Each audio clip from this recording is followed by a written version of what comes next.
She beat the splintered end of a fence post further into the earth. The ground sodden from rain gave way easily. But still she beat it, enjoying the jolt and the bounce back. Chickens pecked at the soles of her boots through wire hexagons. They'd escaped again early that morning. The wind had blown 3 of the fence posts down and made little glinting metal hillocks of wire mesh across the garden.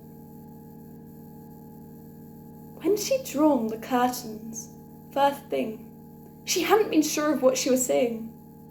Now? Here they were, 17 of them. Americanas, bluebells, Morans, Orpington, and a few gold lines rescued from slaughter. She looked at them now, the gold lines, pecking, clucking, their clawed feet curling and flexing, cocking their head to one side, eyeballing the ground for worms or bugs. Raptors.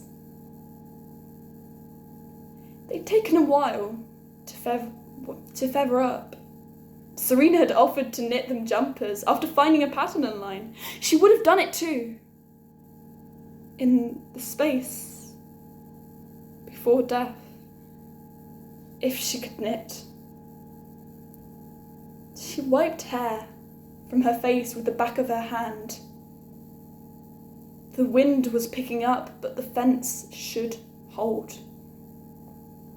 She dipped her chin into her scarf that still smelled of Serena, her perfume, her love, her life. She looked out across the field.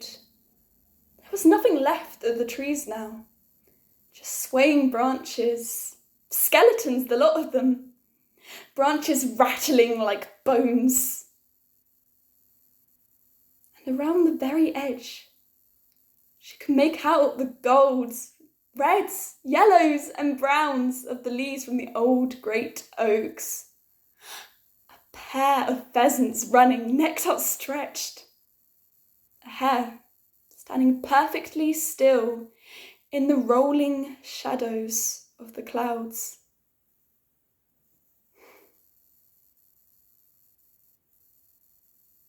The storm had left the air, taut and threatened. Another storm waiting to follow, and the wind had blown the grass flat.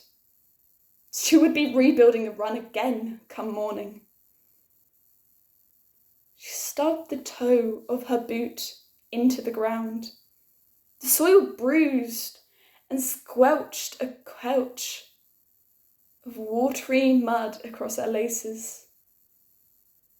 Hair wild and whipped across her cheeks, caught in her eyelashes and the wet of her lips.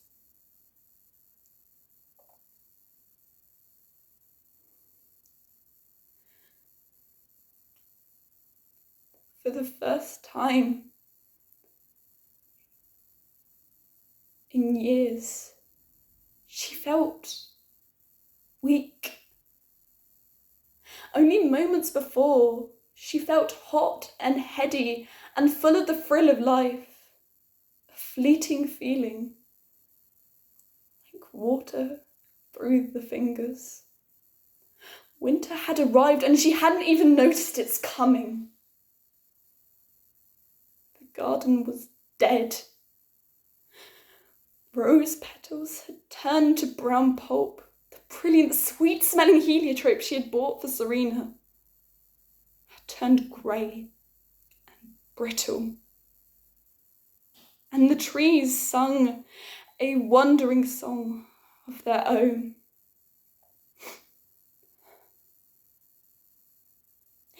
She turned to where Serena had always stood by the door, watching her.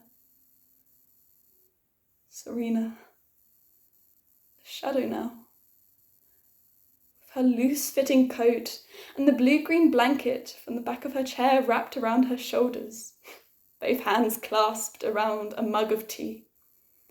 She barely seemed to move beneath the flapping of her blanket and the gentle ruffle of her short dark hair. But then she smiled. Serena was beautiful. Serena was always beautiful, graceful. Whereas she was standing in a fine mist of rain, in her old boots, losing hair grips in the mud. But that one smile was all it took to remind her of why she and the chickens remained.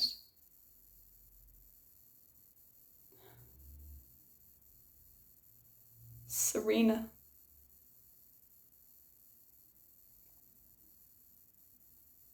It had always been Serena.